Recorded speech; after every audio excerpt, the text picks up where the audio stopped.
Kita ke informasi selanjutnya. Modus mengaku sebagai kerabat, dua tersangka perampokan disertai pembunuhan ditangkap tim gabungan Polda Sumatera Utara. Kedua tersangka merampok dan membunuh wanita Parubaya di Jalan Lintas Aik Latong Lama, Kabupaten Tapanuli Selatan. Jasad korban kemudian dibuang di jalan. Kedua tersangka ini berinisial B dan A yang menculik Nurhaida Simanjuntak, warga Tapanuli Utara ketika berbelanja. Kejadian berawal ketika kedua tersangka menghadang korban dengan mengendarai mobil minibus. Mereka mengaku sebagai kerabat dan akan memberikan titipan kepada keluarga. Korban kemudian dibawa ke ruas jalan Lintas Sumatera, Tapanuli Selatan. Namun ketika dalam perjalanan, pelaku merampas perhiasan emas seberat 15 gram serta membekap korban hingga akhirnya meninggal. Kedua tersangka kemudian membuang jasad korban di ruas jalan Aik Latong Lama, Kabupaten Tapanuli Selatan. Hilangnya korban dilaporkan keluarga ke Mapolres Tapanuli Utara karena korban tak kunjung pulang dari berbelanja. Di mana korban adalah seorang ibu rumah tangga yang bernama Nurhaida Simanjuntak, usia 62 tahun. Usia 62 tahun. Sehari-hari bekerja sebagai ibu rumah tangga.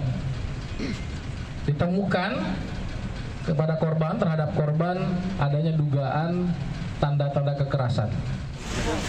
Dari hasil pemeriksaan, kedua pelaku merupakan residivis perampokan dengan modus mengaku sebagai kerabat korban. Target sasaran ditentukan secara acak dengan melihat gerak-gerik korban. Namun korbannya didominasi para wanita Parubaya yang memakai perhiasan emas.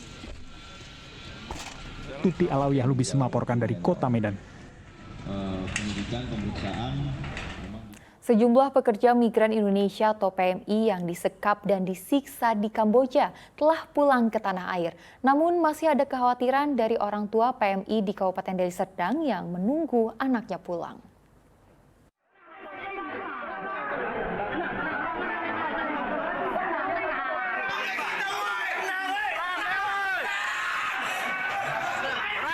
Sebanyak 62 pekerja migran Indonesia diduga dikurung di dalam kamar tanpa diberi makan dan disiksa di Kamboja. Selain disekap dan disiksa, para PMI tidak mendapatkan gaji. Posisi masih di Sihanoukville, kami yang melakukan bentrok tadi malam. Dalam waktu 1 kali 24 jam, kalau pemerintah KBRI atau pemerintah pusat tidak datang kemari, kami tidak tahu lagi nasib kami bagaimana. Inilah teman-teman kami di kamar ini sedang berjuang melawan kehidupan. Saya mohon pada pihak yang terkait, apapun itu yang tertinggi di Indonesia, kami mohon bantuannya. Di antara para PMI itu ada sejumlah warga Kabupaten Deli Serdang, yakni Ahmad Sofian Nasution, M. Eko, Pio Patra, dan Bambang Sigit. Keempat pekerja migran Indonesia ini merupakan penduduk Kecamatan Lubuk Pakam dan Kecamatan Pagar Merbau, Kabupaten Deli Serdang. Jadi mereka itu keberatan gitulah. Jam kerja janjinya 10 jam, ternyata 16 jam. Nah, sudah gitu gaji katanya 14 juta, ternyata sampai sekarang juga anak saya sudah 2 bulan belum menerima gaji. Nah, dan banyak lagi yang lain, ada yang 3 tahun tidak menerima gaji. Jadi mereka itu sepakat gitulah, demon gitu atau unjuk rasa begitulah, menuntut hak mereka itu. Para PMI berangkat ke Kamboja berasal dari pemberangkatan yang tidak sesuai dengan aturan. Para PMI mendapatkan informasi mengenai pekerjaan itu dari media sosial dan tergiur dengan gaji 14 juta rupiah per bulan. Orang tua para PMI berharap pemerintah Indonesia dapat membantu memulangkan anak-anak mereka ke tanah air. Muhammad Hamdani melaporkan dari Kabupaten Deli Serdang.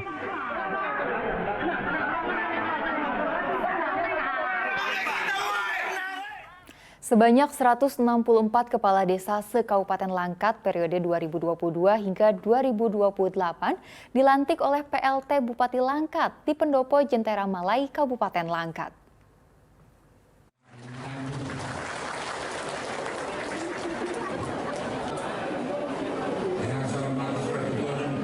Sebanyak 164 kepala desa se-Kabupaten Langkat periode 2022-2028 dilantik oleh PLT Bupati Langkat Syah Afandin. Pelantikan ini dilaksanakan di Pendopo Jentara Malai Jumat lalu. Sebelum dilantik, para kepala desa terpilih diambil sumpah jabatan yang dibacakan oleh PLT Bupati Langkat dan diikuti oleh seluruh kepala desa. Kemudian kepala desa dilantik dan disematkan tanda pangkat jabatan secara simbolis yang diwakili oleh 3 kepala desa. Pelantikan ini juga dihadiri pejabat dan seluruh camat se-Kabupaten Langkat serta para tamu undangan. Dalam sambutannya, PLT Bupati Langkat Syah Afandin menyampaikan agar para kepala desa yang telah dilantik untuk menjalankan tugasnya dengan baik dan mengutamakan kepentingan masyarakat desa. Kepala Desa Karanggading Kecamatan Secanggah, Bahrul, mengatakan akan melanjutkan program-program yang telah berjalan dan buat rencana kegiatan pembangunan desa yang akan dilaksanakan 6 tahun ke depan. Yang akan saya lakukan tentunya sebagai pimpinan di desa, sebagai kepala desa akan melaksanakan tugas saya sebagaimana tupoksi kepala desa dan juga tentunya melaksanakan program-program yang telah dilaksanakan pada tahun berjalan dan tentunya nanti pada tahun ke depan kami akan menyusun RPJMDes yang akan kami laksanakan di 6 tahun ke depan. Sebelumnya pada 19 Juni 2022, sebanyak 165 desa melaksanakan pemilihan kepala desa serentak dan ada sebanyak 578 calon kepala desa bertarung dalam Pilkades di Kabupaten Langkat. Dalam Pilkades serentak terpilih 165 kepala desa, namun saat pelantikan hanya 164 kepala desa karena 1 kepala desa terpilih meninggal. Muhammad Hamdani melaporkan dari Kabupaten Langkat.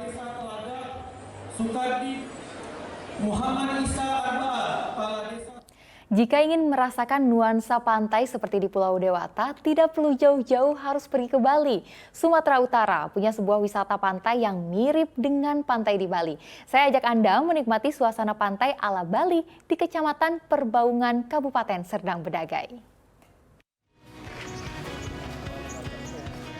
Sesuai dengan namanya Pantai Bali Lestari, suasana bak Pulau Dewata akan sangat kental terasa. Hal ini terlihat dengan ragam dekorasi yang ada di pantai ini. Ketika memasuki pantai, pengunjung akan disuguhkan dengan pemandangan asri pohon-pohon cemara. Selain itu ada beberapa bangunan mirip gapura dan pura dengan ornamen khas Bali yang ada di beberapa sudut pantai. Udara yang segar dengan suasana khas pantai Bali membuat pengunjung betah berada di pantai ini. Pantai Bali Lestari memang terlihat berbeda dibandingkan dengan pantai lain yang ada di Sumatera Utara. Pengelola pantai ini sengaja menciptakan suasana pantai seperti di Pulau Bali agar lebih terkesan unik dari pantai-pantai yang ada di daerah pesisir Serdang Bedagai. Saya tunjukkan nih, saya Pantai Bali Lestari, nuansanya seperti di Bali.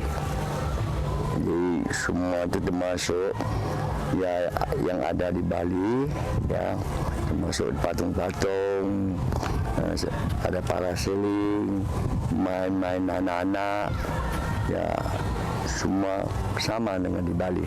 Pengunjung di Sumatera sini nggak usah jauh-jauh ke Bali, ya, sini aja sama. Ya. Tak hanya ornamen yang membuat suasana Bali kental terasa di pantai ini, Pantai Bali Lestari juga menawarkan beberapa kuliner boga bahari yang lezat. Nuansa serasa di Bali yang tenang dan hiasan payung melayang warna-warni menjadikan tempat ini menarik pengunjung untuk datang. Saya memilih Pantai Bali Lestari ini karena memiliki keunikan yang ciri khas berdasarkan Bali. Jadi nggak usah jauh-jauh ke Bali, jadi kita harus ke Bali Lestari saja gitu. Buat apa jauh-jauh ke Bali kalau misalnya di daerah sini juga ada gitu, dekat dengan daerah rumah juga gitu. Harga tiket masuk ke kawasan pantai ini sebesar Rp13.000 per orang dan dibuka mulai pukul 9 pagi hingga 6 sore. Muhammad Hamdani melaporkan dari Kabupaten Serdang Bedagai.